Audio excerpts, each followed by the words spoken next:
So now I would like to introduce our speaker spark. Melanie has dedicated her life to showing you how to sorry.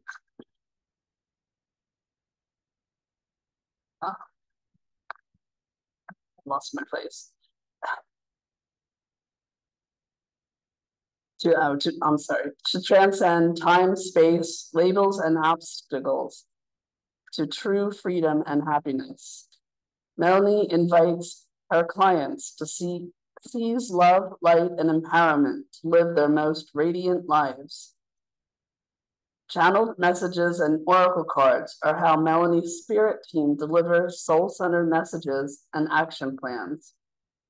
Melanie will deliver today a channeled message illuminating why we are here on this earth and what steps we need to take to experience true freedom and happiness within the changing landscape.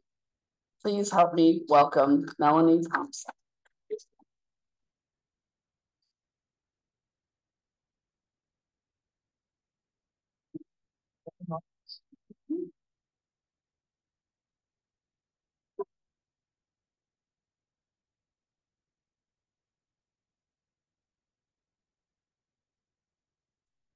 Right. Welcome, beautiful souls. It is a pleasure to be here today. Oh my gosh, I am ecstatic. I am beyond ecstatic, if that is possible. Thank you so much for the introduction, and thank you to all of you in some way, shape, or form to help me arrive here. Melanie Thompson is my name. My offering is enlightened spirit, illumination, and healing. And I do exactly what Reverend Sands said. I try to help us deal with this world because nothing's good. Nobody's okay. There's a problem. And I try to help us learn that we can be more free. Oh my goodness, the cliff swallow now, the spirit's not working in this room, in this world. I would be pretty surprised, but it is. And the cliff swallow has shown up.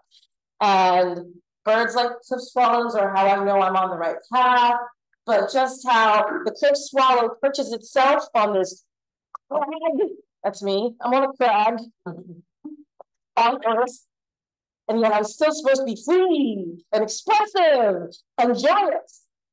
And yeah, that really spoke to me today, so thank you.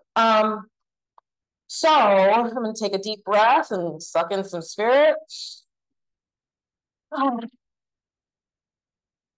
So to begin, my awakening began when I woke up. I tried to kill myself and it didn't work. It didn't work.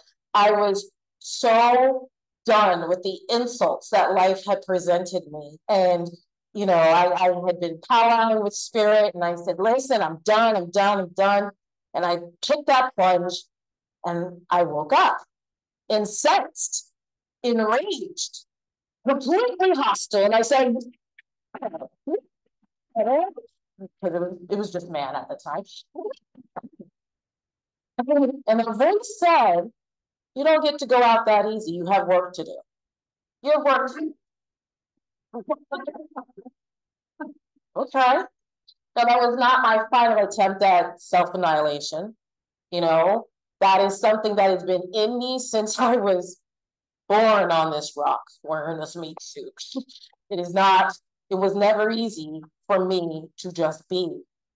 And so, by the grace of the divine good, I was placed in rooms amongst people who were just like me.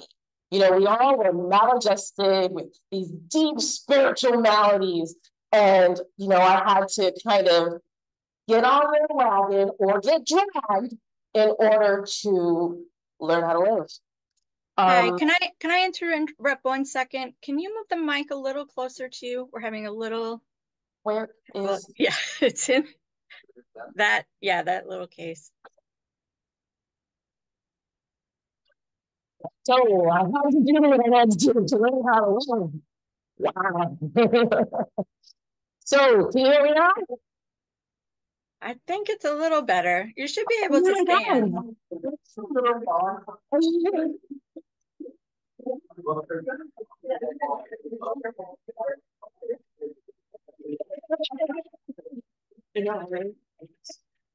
Melanie does not have a problem projecting. Thank you, Linda. Maybe this will help. Oh, there's a levelette. Then let me put the levelette on my my drive. It was just a little muffled. Yeah, I didn't realize. Hey, hold on to your butts. Okay. So I was out. All right. All right. So reconciling my desires, reconciling my fears, reconciling all the things that presented themselves to me, you know, just being this spiritual being on this physical plane was difficult, but I never had to do it alone. And the funny thing is that I always wanted to do it alone. I always believed that if you were going to be successful, then you were going to your own. Everyone's going to reach to the promised land. And I learned that is not the case. Every single thing that I've done, that I've accomplished, and every single thing that I have failed at and had pain over, I had to do with others in my purview, in my heart, by my side. And so my spirit team, they told me their name last week. I'd asked Margaret, you know, what's the name of my spirit team when I started this journey of becoming a spiritual psychic advisor, medium, and channel. And she said, they don't want to tell you yet. They're waiting. They're going to wait. You know, when it's time, they'll let you know. And I was driving, because I'm driving all the time. And I was like, hey, okay, somebody just asked me, who are you channeling? And I'm like, who are you guys? They're like, we. Excuse me? We, Melanie. Wait, I've been calling you we the whole time. Yeah, we know, huh? My spirit team's very hilarious. And so my spirit team is actually we. I and them make we. You and I and them make we. And why? Because we are all light. We are all spirit. Wearing meat suits and all energies, subtle and overt, combine together to create this we. So the people beforehand and the people afterwards, and you right now, this is my we. And they speak to me, they give me messages. And so, what do we want to say? We want to say, hey, fret not. There's no reason to be afraid anymore because you know the truth. The point of living is to know your truth. How you breathe, how your cadence, your preferences, your dislikes, and to go into this knowing with 1,000% of your energy. And so what if it looks selfish? Who told you that being selfish was a bad thing? Now, selfish while causing harm may not be in your best interest or anybody else's, but we operate on this plane of good and bad, yes or no, right and wrong. We're beyond that, just like we are beyond the labels. Humans, you guys, we did too. We wanted to feel safe. And so we placed labels, we placed names on things so we could notice them and identify them and know our place in the world. But unfortunately, we've misused that ability. And instead of bringing us together, it has separated us. And it's created separation from who you really, truly are. And so if we are the spirit team, if we are the collective force of divine goodness, like, oh my gosh, that reading she just read about how you are God, hey, I'm still not going to call myself God. I'm not down for that yet. But what I will say, that the spark, the inferno of God is inside me. And that's what I do when I give readings. I see that inferno of God inside you. And I help dig it out because that's the point of living. We have to crawl through the muck. We have to siphon out the untruths, release them, and then choose the truths for ourselves. Who said that we were supposed to stay the same all the time? I'm sorry, science says that's not growth. Science says, which is some people's gods, right? And with none we are born, we are heading towards entropy. I mean, we're heading towards death. So how can we not change?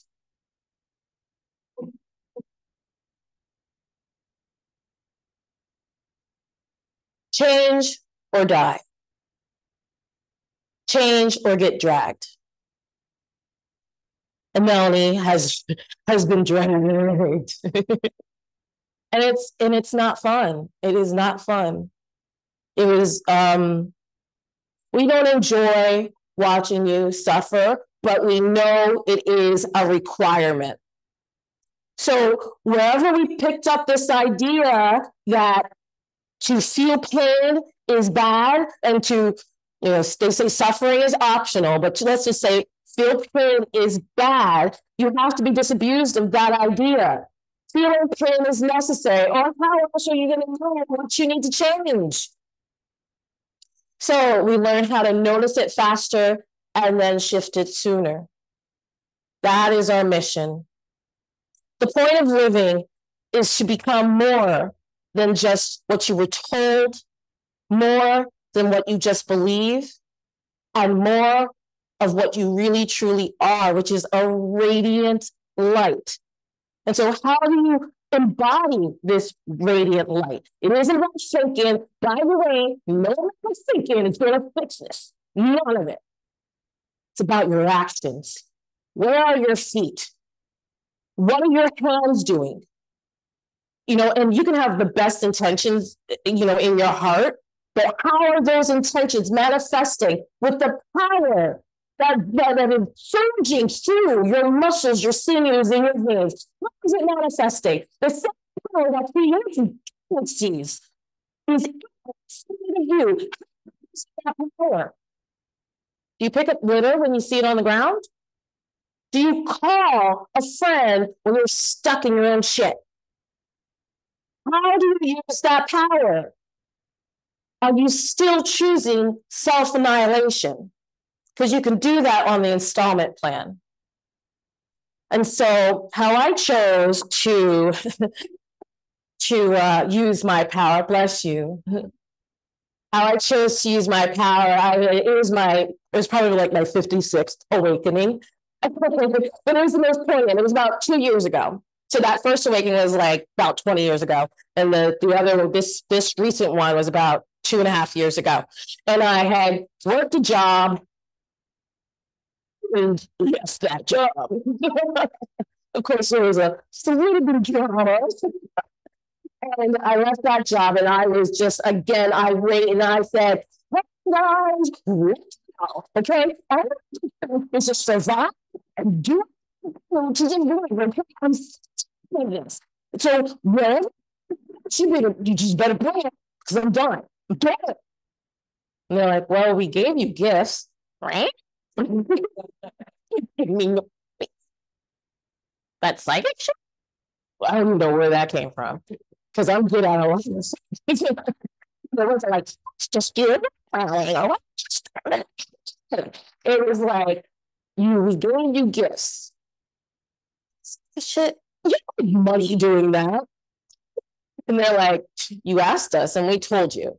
And so I said, okay, fine. That's what you want me to do, then that's what I'm going to do. You're going to bring it to me. You're going to bring me the resources. You're going to put me in the rooms. You're going to show me how to do this. And then next thing I know, my credit limit increased. And then I started this wonderful journey. And part of this wonderful journey is bringing people back into the light of their true selves. Something is coming. I don't know if you can feel the tension in the air. I don't know if you can sense the anger in the people around us, but something's coming. And how are you preparing? I'm not financially like awesome, so I'm not building a bunker. So how are you preparing?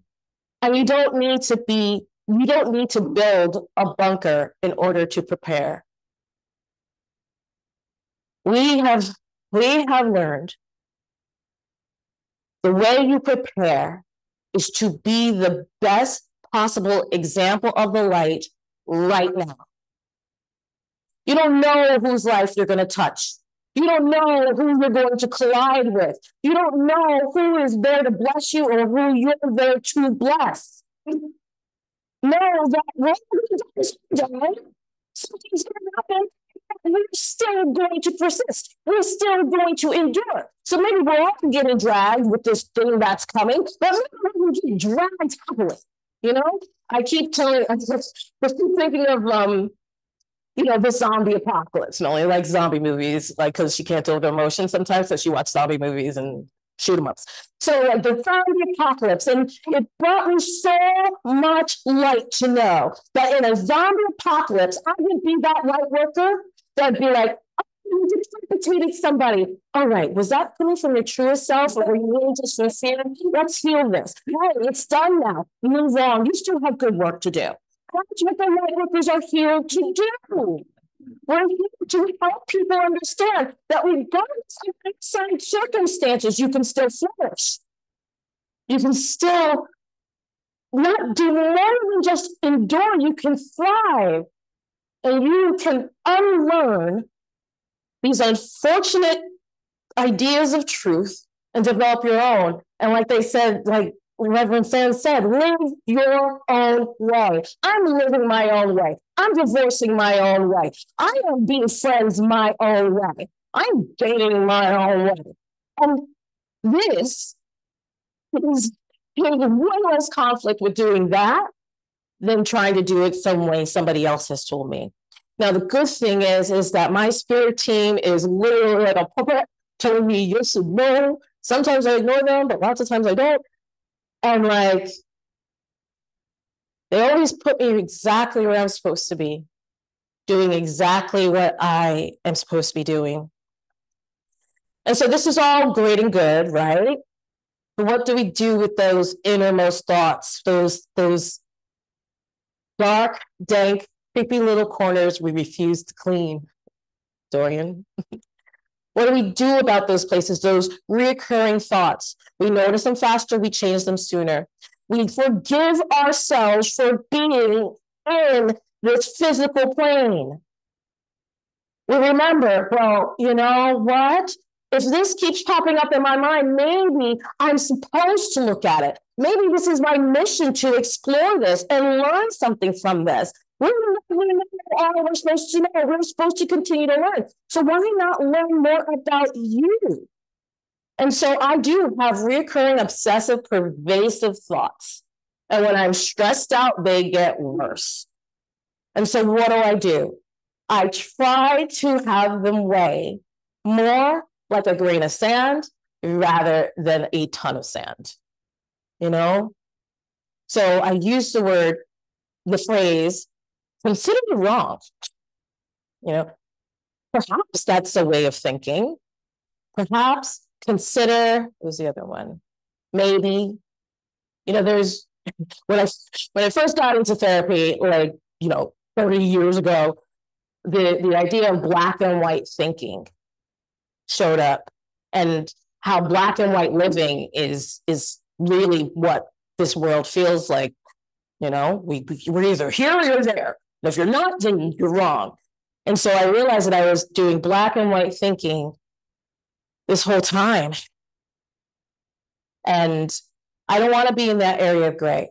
I want to be in that area of fuchsia and amber and vert. It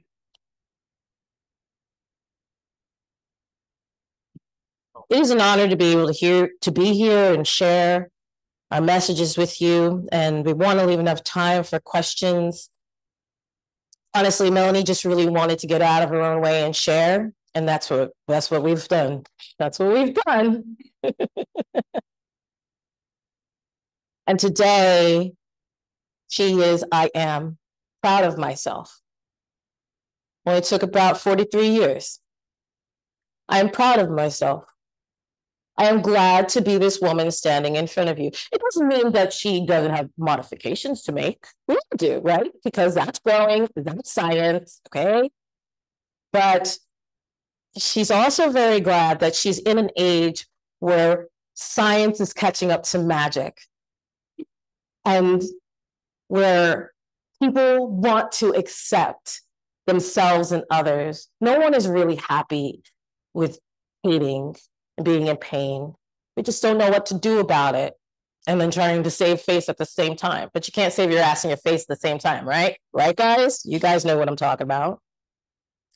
And so if there anything I said helped you, or if you have any questions, concerns, ideas, or thoughts, please, we will do our best to answer them.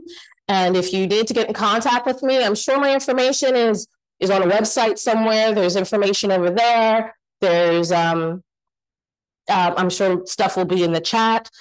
And it is my pleasure to serve. It is my honor to serve.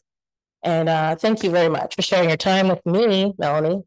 And we're now open for questions and answers. Question and answers.